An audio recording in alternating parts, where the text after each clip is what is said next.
Good morning. Welcome to our channel, Internet Marketing Basics for Newbies. Don't forget to subscribe and like this channel. It helps to support our work here. Today we're going to talk about website SEO.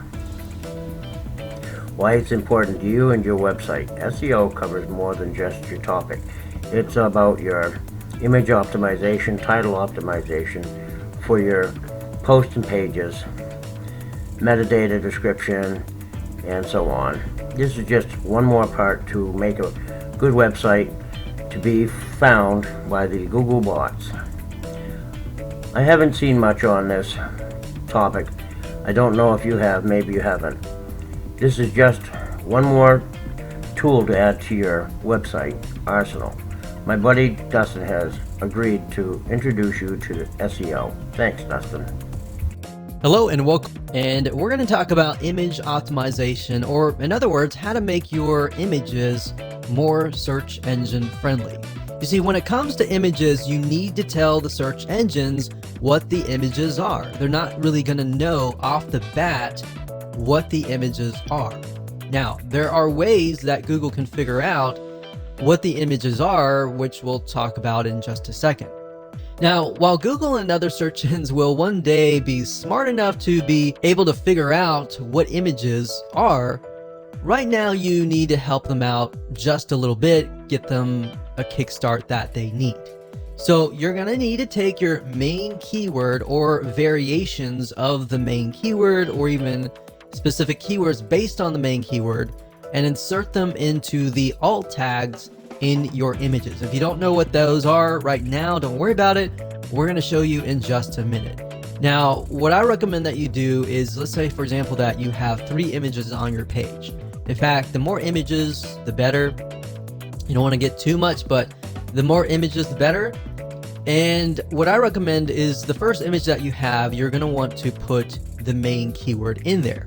Now, make sure that it actually relates to the image itself. So if the image is a image of a shoe, you definitely don't want to put like something like a peanut butter sandwich or something.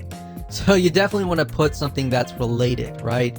Now, the second keyword, you don't want to put the same keyword, you want to put a variation of that keyword. Or based on what we talked about earlier, having the main keyword and then of course having keywords related to that keyword, you can put those in the other images. But you have enough where Google looks at it and thinks, okay, all these images are related. Now, there are other ways that Google can figure out if those are legit. In fact, what they'll do is they'll index them into the Google image search engine. So whenever somebody searches for that image and they click on that image, they will think, okay, those images on your page are definitely legit, so we're going to rank you higher, right?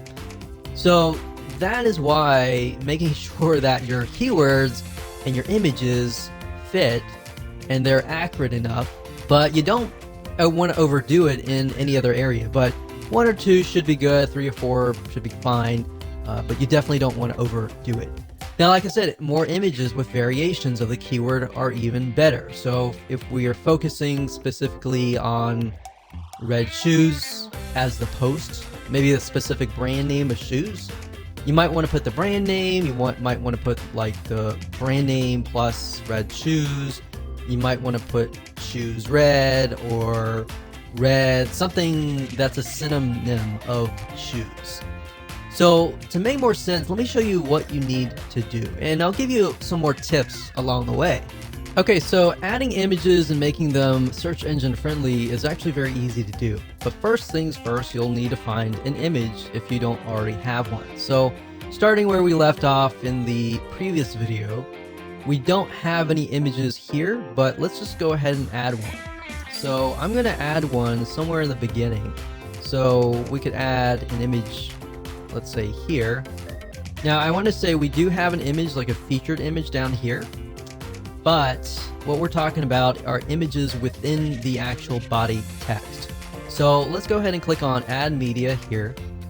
And these are our existing images right here, but we can also upload a file here as well.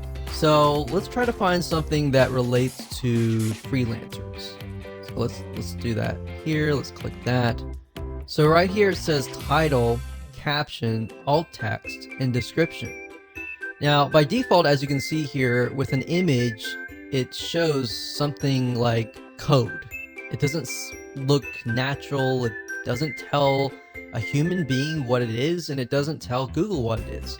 Now, beyond just some basic optimization, you have to realize that if somebody is disabled and somebody is listening to some sort of software that speaks out loud what the images are on the page, then this is actually going to help you reach those people.